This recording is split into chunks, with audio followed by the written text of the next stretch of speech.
নমস্কার বন্ধুরা, আজ নিয়ে এসেছি ছোট আলু দিয়ে পনিরের একটি দুর্দান্ত স্বাদের নিরামিষ রেসিপি। এটা দিয়ে রুটি, লুচি, প্লেন রাইস সব কিছুর সঙ্গেই কিন্তু দারুণ লাগে।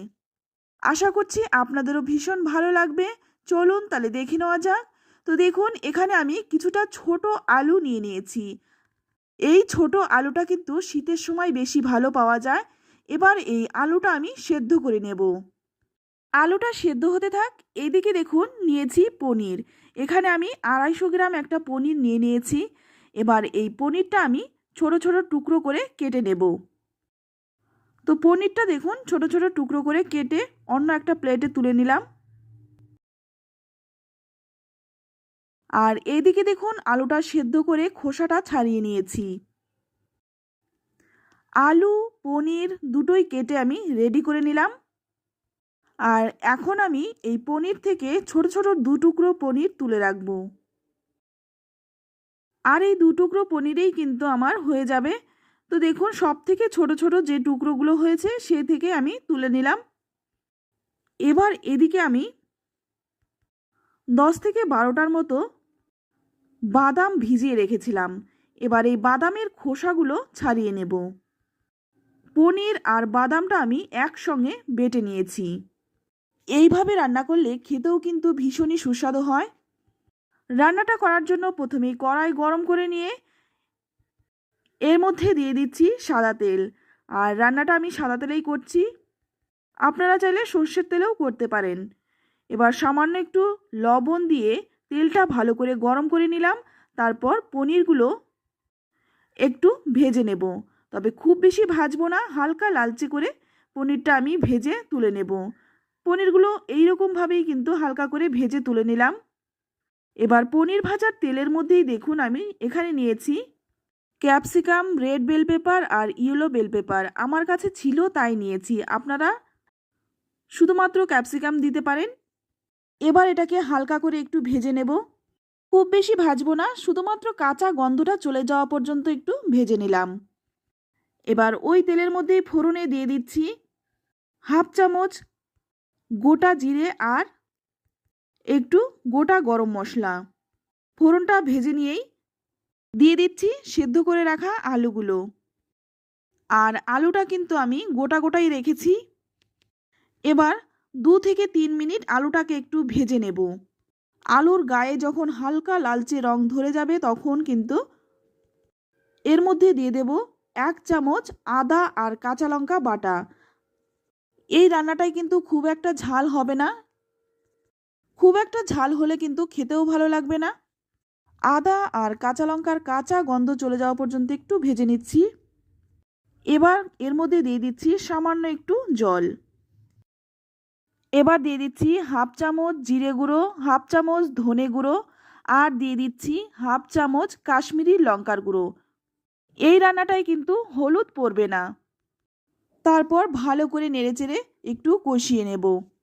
জলটা দেওয়ার কারণে কিন্তু মশলাটা পুড়ে যাবে না।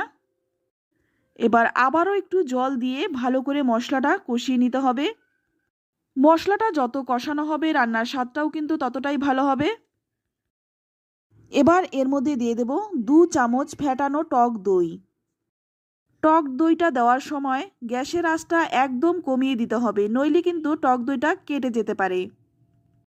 দইটা দিয়েও কিন্তু ভালো করে একটু নেড়েচেড়ে মিশিয়ে কষিয়ে নেব।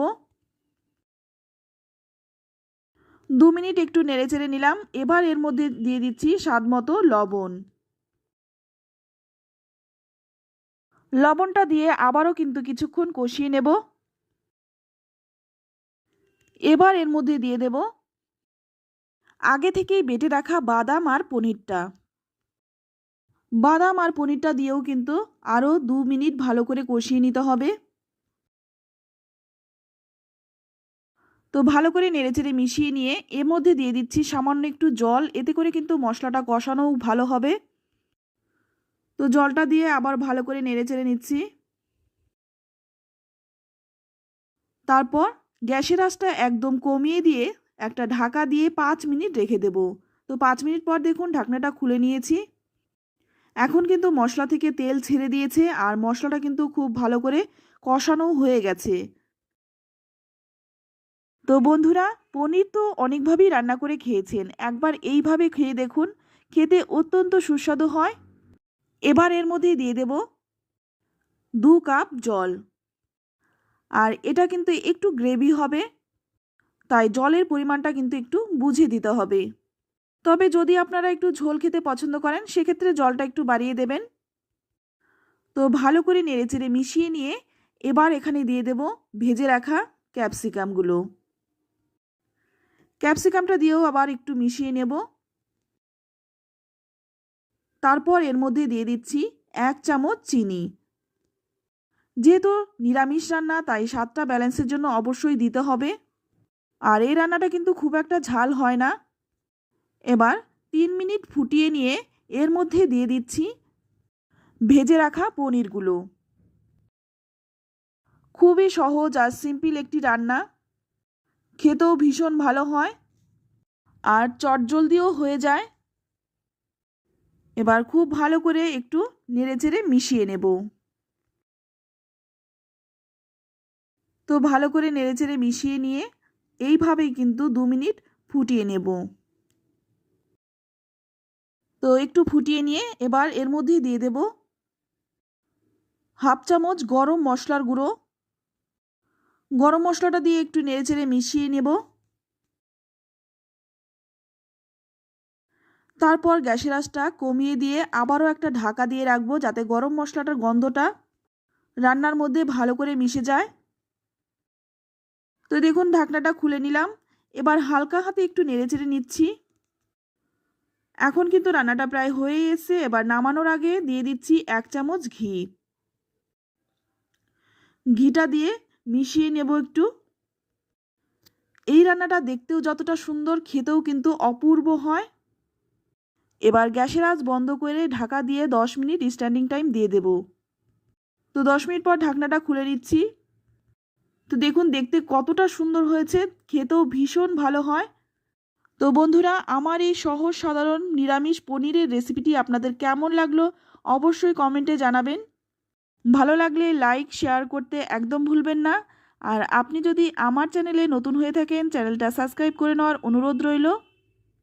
আজ এই পর্যন্ত, আবারও দেখা হবে অন্য কোনো নতুন রেসিপিতে। ততক্ষণ সকলেই ভালো থাকবেন, সুস্থ থাকবেন আর সকলকেই ধন্যবাদ।